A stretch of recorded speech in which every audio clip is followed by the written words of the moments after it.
What is progress? I think that's too hard a question.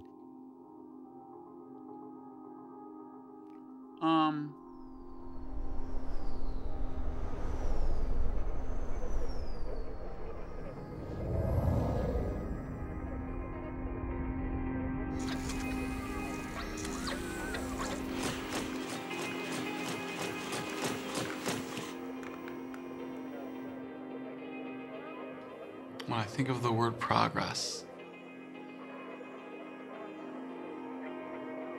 Our flag is red, white, and blue, but our nation is rainbow. Progress will not come easy, it will not come quick. But today, we had an opportunity to move forward.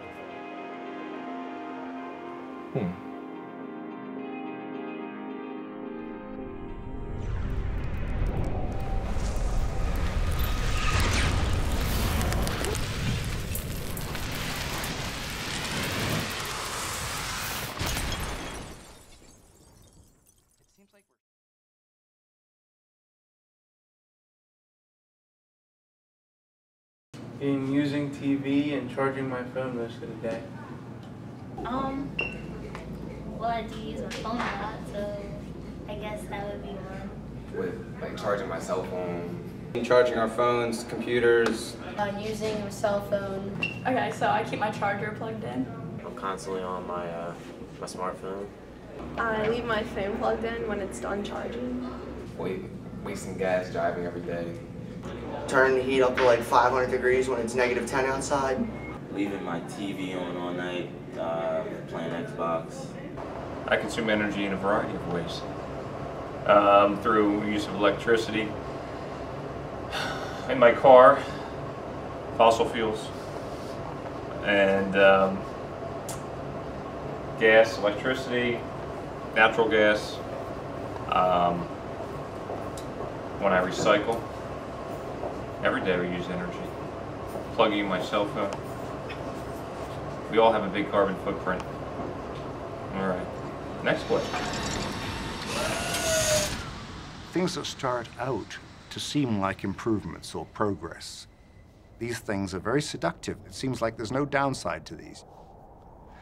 But when they reach a certain scale, they turn out to be dead ends or traps. I came up with the term progress trap to define human behaviors that sort of seem to be good things, seem to provide benefits in the short term, but which ultimately lead to disaster because they're unsustainable. And one example would be going right back into the old Stone Age, the time of when our ancestors were hunting mammoths.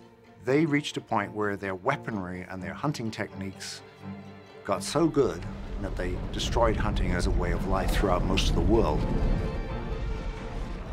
The people who discovered how to kill 2 mammoths instead of 1 had made real progress. But the people who discovered that they could eat really well by driving a whole herd over a cliff and kill 200 at once had fallen into a progress trap. They'd made too much progress.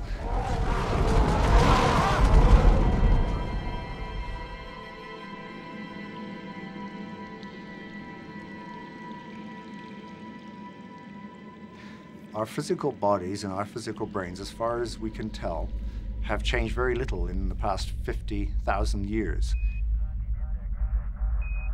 We've only been living in civilization for the last 5,000 years at the most, which is less than 0.2% of our evolutionary history. So the other 99.8, we were hunters and gatherers, and that is the kind of way of life that made us.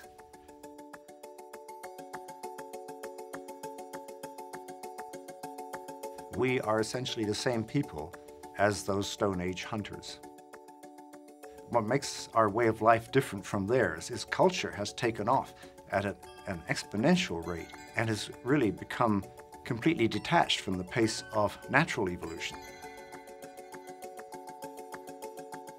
So we are running 21st century software, our knowledge, on hardware that hasn't been upgraded for 50,000 years.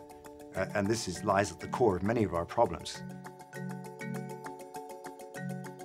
All of this is because our human nature is back in the hunting-gathering era of the old Stone Age, whereas our knowledge and our technology, in other words, our ability to do both good and harm to ourselves and to the world in general, has grown out of all proportion.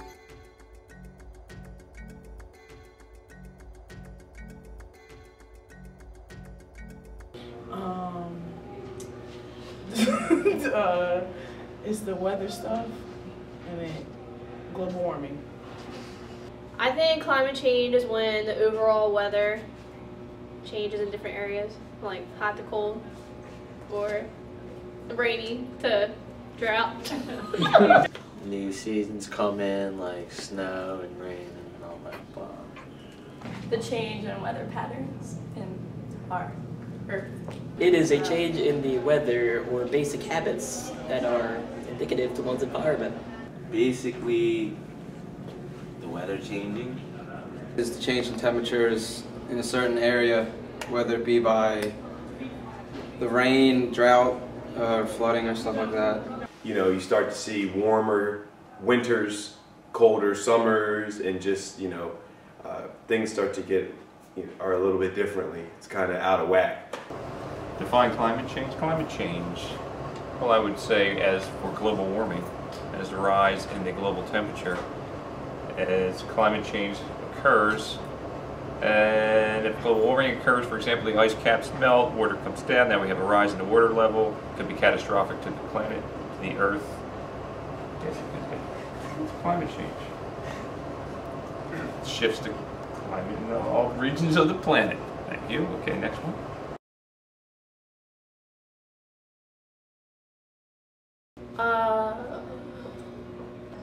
I don't know. I have no idea. What did you say? Why you start laughing? Because I have no clue what a fossil fuel is. Fossilized remains of dinosaurs, other ancient creatures, plant matter that has been in extreme pressures for such a long time that it turns into petroleum and oil. They use